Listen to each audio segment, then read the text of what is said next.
အားလုံးပဲမင်္ဂလာပါသမီးရဲ့နာမည်ကဆောင်းမြတ်ပိုင်လို့ခေါ်ပါတယ်ဟူရဲ့မရှာ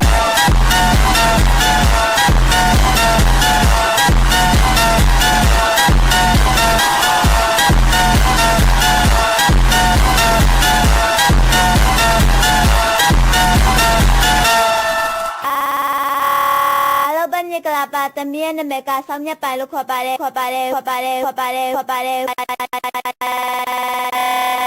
ဟူရဲ့မရှာ